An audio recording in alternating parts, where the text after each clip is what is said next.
Tom Sizemore was born and raised in Detroit, Michigan in 1961. While his home life seemed stable, his youth was clouded by misbehavior and criminal activity. Sizemore chose a path of higher education as his escape, briefly attending Michigan State University for a year before switching to Wayne State University. It was there that he developed an interest in the performing arts. While his early days on the NYC acting scene weren't easy, Sizemore ascended relatively quickly into a steady stream of credits on the big and small screens. Sizemore's big break came with a small but notable role in Oliver Stone's 1989 anti-war film Born on the 4th of July. He played a wheelchair-bound Vietnam vet alongside the film's star Tom Cruise, helping tell the true-life story of Ron Kovac, a former soldier turned anti-war activist. Born finished in the top 20 highest-grossing films of the year and was nominated for multiple Oscars. Suddenly, Sizemore was on his way to becoming a recognizable face to audiences, and he had begun laying the groundwork for the gruff, tough, tortured characters, which would soon become his trademark.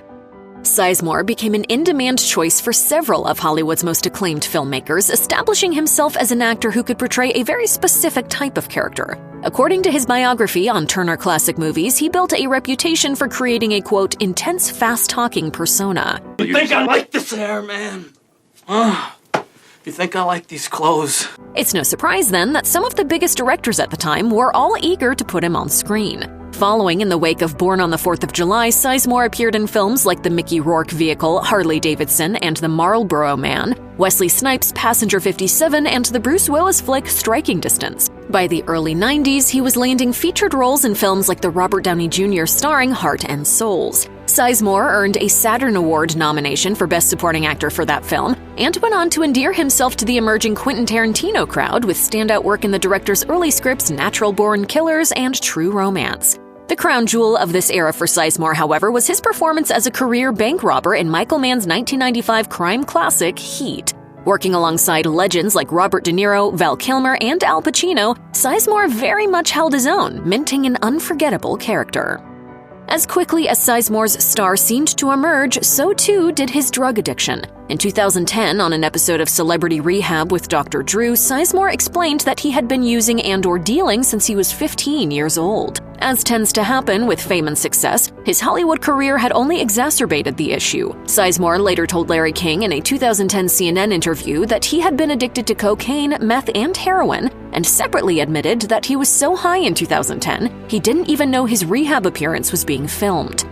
The addiction had become, I didn't even like it anymore, but I could not stop doing it. Things got particularly bad around the time of 1995's Heat, and that's when friends and co-stars began trying to get him help. Sizemore recounted in his 2013 memoir, By Some Miracle I Made It Out of There, that he had an intervention that included Robert De Niro. He wrote, "I sit down and Bob came in and goes, okay, now we can talk. Now you listen to me. I'm no psychiatrist, but you're either going to go to rehab or go to prison," and in walks a cop.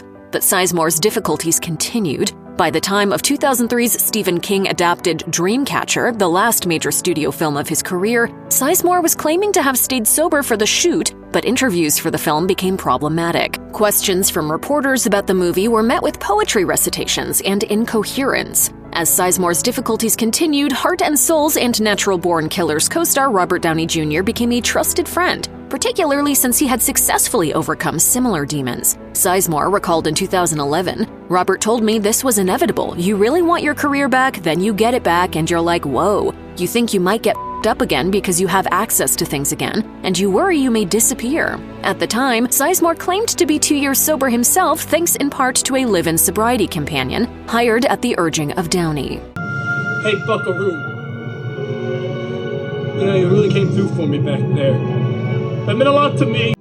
At the height of Sizemore's career, he became involved with other celebrities, some famous and others infamous. Sizemore dated Edie Falco before moving to Los Angeles in 1991. He wrote in By Some Miracle I Made It Out of There that on the set of Passenger 57, he began a fling with co-star Elizabeth Hurley that concluded when she returned to longtime beau Hugh Grant. Sizemore further claims to have had an affair with Juliette Lewis on the set of Natural Born Killers when he was 32 and she was 19.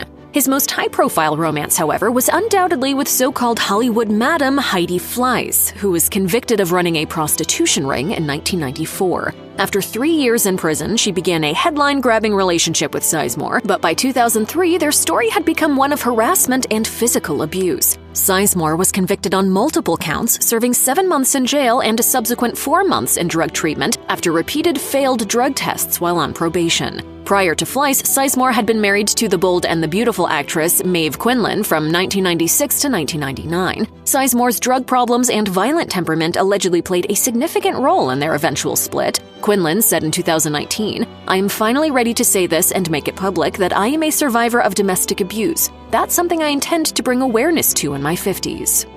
The most notable role in Sizemore's career would come in 1998 with the actor playing jaded, battle-weary technical sergeant Mike Horvath in Steven Spielberg's award-winning blockbuster Saving Private Ryan. A loyal-to-the-end soldier under Tom Hanks' captain, John Miller, Sizemore stood his ground alongside the likes of up-and-comers Vin Diesel, Matt Damon, and Giovanni Ribisi. The result was an instant classic of a film, telling a tragic story of war, loss, brotherhood, and sacrifice for a group of soldiers sent on a rescue mission in the thick of World War II. Spielberg was meticulous in his casting for Ryan and had become convinced that Sizemore was ideal for capturing the older, rugged style of 1940s veterans. Gear up. Spielberg explained in 1998, "The people in World War II actually looked different than people look today. A lot of the people I cast in this picture, I was looking at their faces to match the faces I saw on the newsreels." With a face for the battlefield, Sizemore had been originally slated to appear in another high-profile war film at the time, Terrence Malick's The Thin Red Line. But when he got the call from Spielberg, he departed the star-studded cast for Saving Private Ryan. While Sizemore's struggles with substance abuse were hardly a secret, they eventually became a fundamental part of his public persona to the point where his once formidable acting prowess felt like a fading memory. Scandal after scandal made the actor hard for audiences to accept without some sort of openness about his pitfalls. One scandal in a long series of them was his leaked sex tape in 2005, released by Vivid Entertainment. While Sizemore was no stranger to tabloids by the mid-2000s, this was an entirely different kind of scandal for the once prestigious actor. Sizemore also appeared in a documentary series about his road to sobriety. In 2007, VH1 released the 6-episode reality doc-series entitled Shooting Sizemore, which chronicled the trials and tribulations of the actor's fight through substance abuse. The series was marketed as a sort of cathartic project for Tom Sizemore to deal with his personal demons while redeeming himself in the eyes of the public. Ultimately, however, the series did little to help. As recently as 2019 and 2020, Sizemore was still being arrested for drug possession. It was hard to find a more eagerly anticipated or star-studded TV series in 2017 than Twin Peaks: The Return, a long-awaited third season from David Lynch and Mark Frost of what is often considered one of the greatest series of all time. When it began airing on Showtime, viewers were bombarded with one surprise after another, including the gritty, greasy charm of Sizemore, unexperienced by most pop culture-savvy viewers in nearly a decade and a half. And what a performance it needed to be! Sizemore played a key part in the Dougie Jones storyline, which had series star Kyle MacLachlan portraying a naive, dim-witted tulpa of FBI agent Dale Cooper. The character walked and occasionally spoke, but was essentially a blank slate, requiring scene partners like Sizemore, James Belushi, and Naomi Watts to do most of the heavy lifting, at least exposition-wise. What were you and Bushnell discussing earlier? I saw you walking to his office carrying a bunch of files. Sizemore did an admirable job, and when coupled with smaller roles around the same time on It's Always Sunny in Philadelphia, Hawaii Five-0, and Lucifer, as well as 6 episodes of the series Shooter, it seemed like he could be on the cusp of a Mickey Rourke-type reemergence, but it wasn't to be.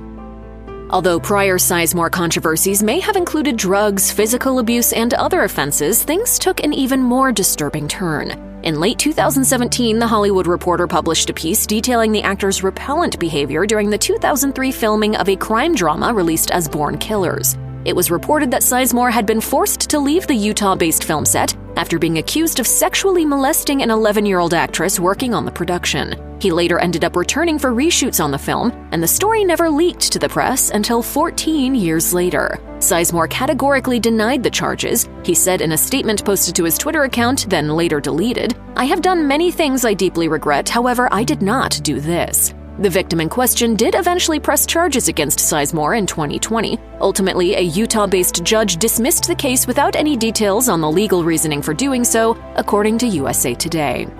After a lifetime of acting highs and personal lows, Sizemore began 2023 with a physical trauma from which he would never recover. Around 2 a.m. on February 18, 2023, the actor suffered a brain aneurysm at his home. He was moved to a local Los Angeles hospital and listed in critical condition. The aneurysm came less than a month after Sizemore appeared in Beverly Hills at the premiere of Bermuda Island, a deserted island horror movie released in January of 2023. Sizemore's manager and spokesperson Charles Lago described the actor on February 19th as being in a wait-and-see situation. At the time, things were not looking hopeful. On the 28th, solemn news broke that Sizemore's doctors were guiding the actor's family through an end-of-life decision. Lago told the LA Times, "Doctors informed his family that there is no further hope and have recommended end-of-life decision." Sizemore was taken off life support and on March 3rd pronounced dead. Lago told TMZ, "It is with great sadness and sorrow I have to announce that actor Thomas Edward Sizemore, aged 61, passed away peacefully in his sleep today at St. Joseph's Hospital, Burbank. His brother Paul and twin boys Jaden and Jagger were at his side." If you or anyone you know has been a victim of sexual assault, help is available. Visit the Rape, Abuse, and Incest National Network website or contact RAIN's national helpline at 1-800-656-HOPE-4673.